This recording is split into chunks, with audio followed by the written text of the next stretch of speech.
सच्चे दरबार की जय। कार्तिक मास के शुक्ल पक्ष की पूर्णिमा तिथि को कार्तिक पूर्णिमा के नाम से जाना जाता है।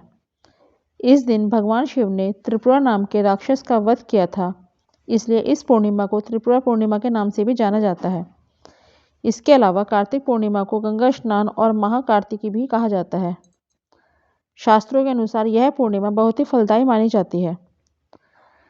माना जाता है कि इस दिन ब्रह्म मुहूर्त में उठ जाना चाहिए, फिर किसी पवित्र नदी में जाकर स्नान करना चाहिए। यदि ऐसा संभव न हो तो घर पर ही नहाने के पानी में गंगा जल मिलाकर उससे नहाना चाहिए।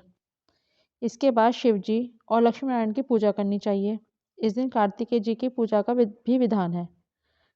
पूरे विधि विधान से पूजा करने के बाद आप अपने घर पर हवन भी कर सकते हैं। इस दिन सत्यनारायण की कथा सुनने का विधान भी है। इस दिन जितना आप दान दे सकें वो आपके लिए अति उत्तम फलदायी होता है। आइए सुनते हैं कार्तिक पूर्णिमा की कथा। पौराणिक कथा के मुताबिक तारकासुर नाम का एक राक्षस था। उसके 3 पुत्र थे, तारकाक्ष, कमलाक्ष और विद्युन्माली। भगवान शिव के बड़े पुत्र कार्तिकेय ने तारकासुर का वध किया। अपने पिता की हत्या की खबर सुन तीनों पुत्र बहुत दुखी हुए। तीनों ने मिलकर ब्रह्मा जी से वरदान मांगने के लिए घोर तपस्या की। ब्रह्मा जी तीनों की तपस्या से प्रसन्न हुए और बोले कि मांगो, क्या वरदान मांगना चाहते हो। तीनों ने ब्रह्मा जी से अमर होने का वरदान मांगा, लेकिन ब्रह्मा जी ने उन्हें इसके अलावा कोई दूसरा वरदान मांगने को कहा।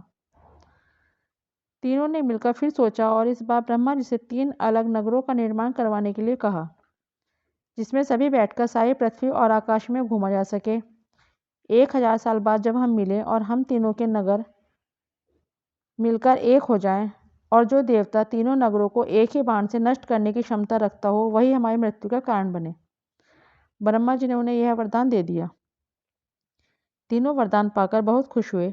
ब्रह्मा जी के कहने पर मैं दानव ने उनके लिए 3 नगरों का निर्माण किया। तारकक्ष के लिए सोने का, कमला के लिए चांदी का और विद्युन्माली के लिए लोहे का नगर बनवाया गया। तीनों ने मिलकर तीनों लोकों पर अपना अधिकार जमा लिया। इंद्र देवता इन तीनों राक्षसों से भयभीत हुए और भगवान शंकर की शरण में गए।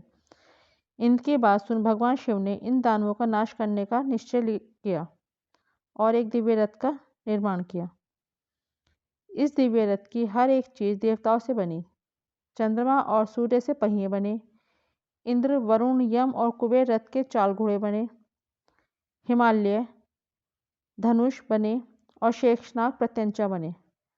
भगवान शिव खुद बाण बने और बाण की नोक पर बने अग्निदेव।